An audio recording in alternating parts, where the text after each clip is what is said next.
Abracadabra, hop là! Incroyable! Il a mis seulement une semaine pour arriver, parce que je l'ai commandé chez Banggood il y a seulement une semaine. Donc ce gros colis est déjà arrivé. Et ben on n'a plus qu'à l'ouvrir ensemble. Allez, déballage!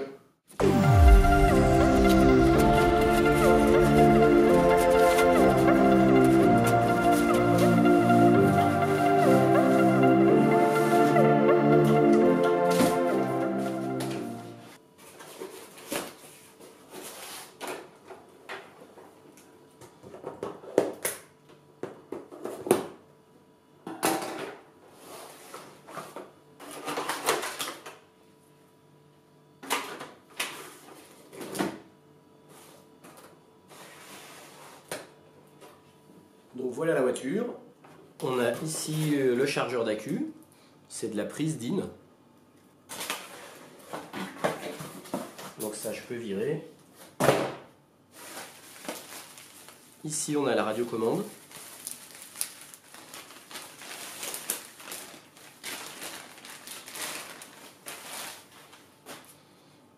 C'est de la radiocommande en 2/4. Les piles ne sont pas fournies. Il faut 4 piles.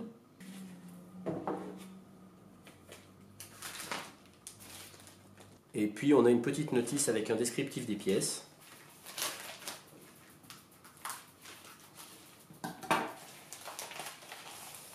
Alors voyons voir ce qu'on a. Là un petit sachet de collier, de serrage. Ça c'est un Quick Start Guide. C'est un petit guide rapide. Donc ça va être la notice. Et puis ça va être le descriptif des pièces.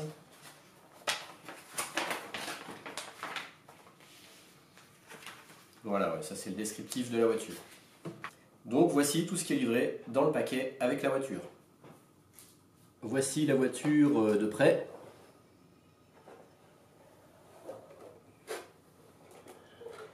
Elle a un bon réalisme, elle est jolie cette voiture.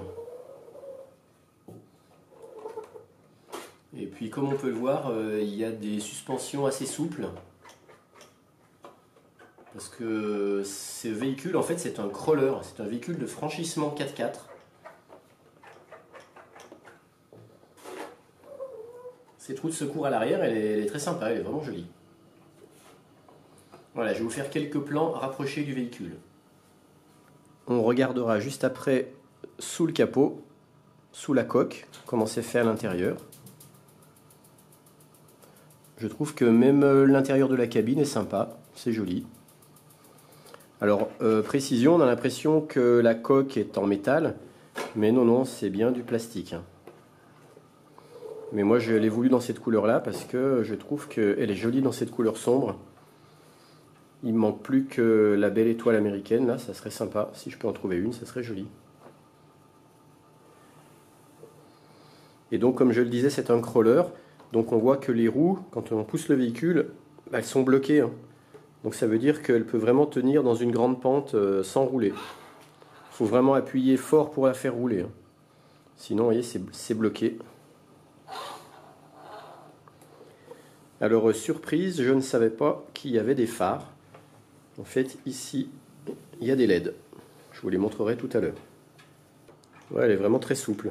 Et elle me fait penser au crawler AG P402. C'est le même style.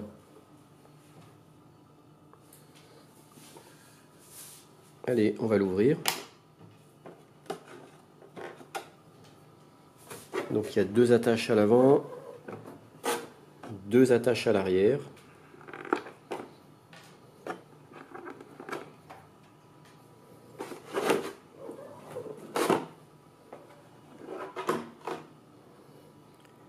Alors, qu'est-ce qu'on voit à l'intérieur? Eh bien que c'est un accu 7,2 volts, 2000 mAh, c'est un NiMH. J'aurais préféré que ce soit du LiPo, mais bon, tant pis. On est en prise DIN.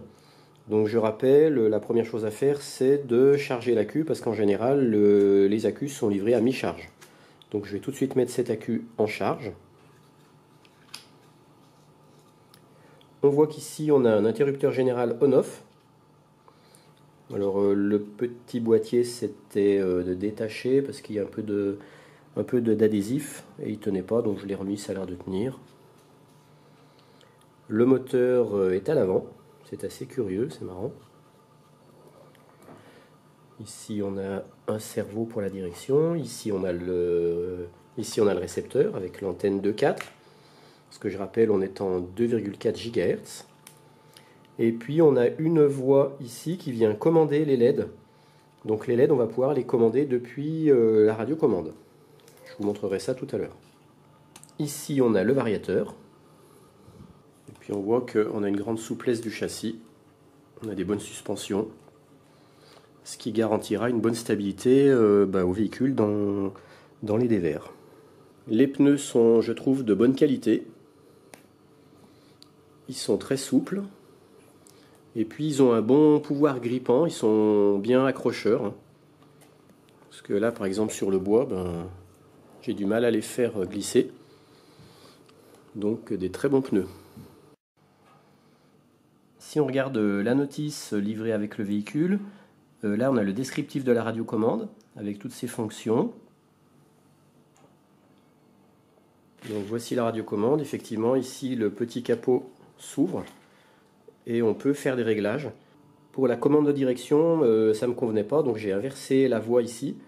Ce qui fait qu'en tournant comme ça, la voiture tourne à droite, et en tournant comme ça, la voiture tourne à gauche.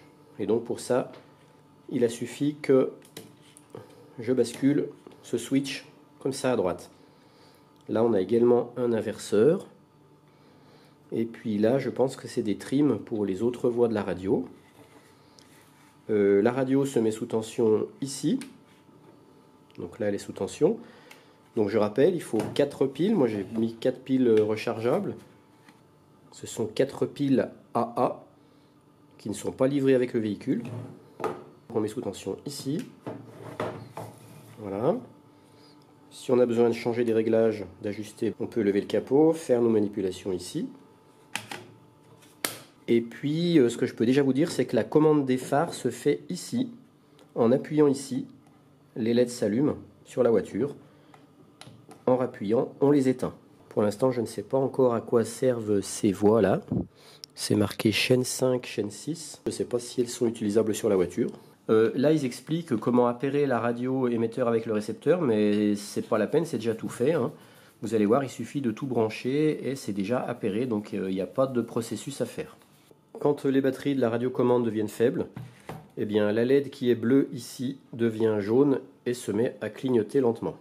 Vous voyez maintenant quelques spécifications techniques sur la voiture. Ses dimensions, son poids, elle fait quand même 2,8 kg. Son ESC, il fait 60 ampères. Et puis la batterie, c'est une 7,2 volts 2000 mAh en NiMH. Cette voiture, elle existe en 3 couleurs, comme vous le voyez maintenant. Et sur le site de Banggood, vous voyez qu'elle est en vente actuellement au prix de à peu près 226 €. Comme d'habitude, dans le descriptif de cette vidéo, je vous mets un lien qui vient directement sur cette page du site de Banggood, pour ceux que ça intéresse. Bon allez, on va tout de suite faire un essai de branchement. Donc je rappelle, toujours allumer l'émetteur d'abord, j'allume la radio. Je branche la Q. Et puis ici, je mets en fonction avec le petit interrupteur. Voilà, donc 2 bips de confirmation. Je referme la coque. Et normalement, j'ai les commandes. Voilà.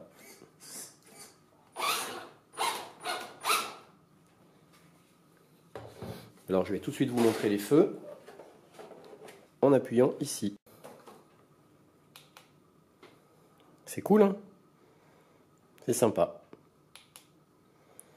Allez, maintenant on va faire un petit essai de roulage.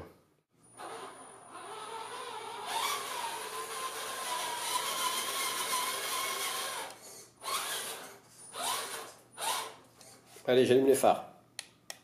Hop.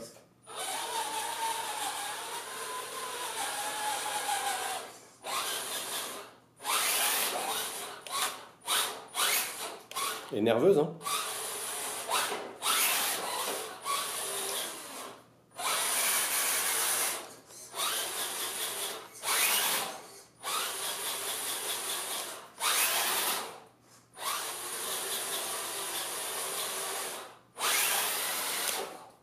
Allez, on va essayer un peu le franchissement. Hop là. Sans problème.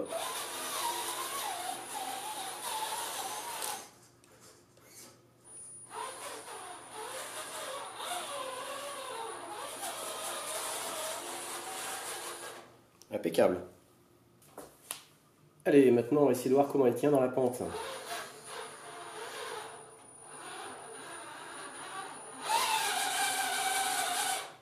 Regardez, c'est pas beau ça? Je lâche tout. Et elle tient toute seule.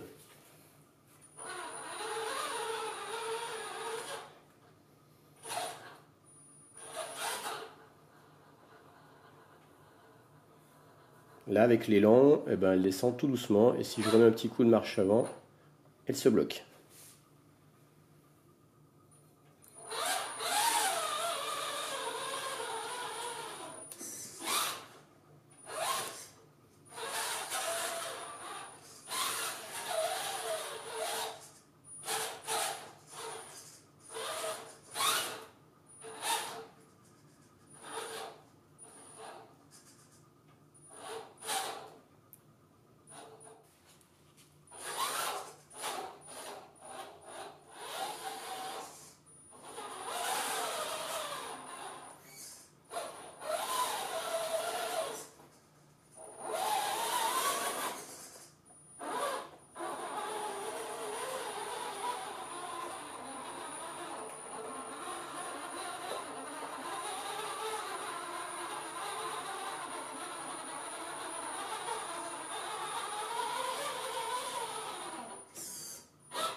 Elle grimpe contre les murs cette voiture.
Et pour couper la voiture, ou l'allumer d'ailleurs, pas besoin d'enlever le capot, puisque le petit contacteur est accessible depuis ici. Voilà. Là, je l'ai coupé. Et seulement après, couper la radio. Bon, bah, les tests en intérieur ont été vraiment très concluants. Il ne me reste plus qu'à la tester en extérieur, et du coup, bah, je vous partagerai tout ça dans une très prochaine vidéo. Et puis, je ne vous cache pas que j'ai également quelques projets avec cette voiture. Si je ne vous revois pas d'ici Noël, parce que je ne sais pas si j'aurai le temps de refaire une autre vidéo, eh bien, je vous souhaite à tous un très joyeux Noël. Allez, à bientôt. Bye bye.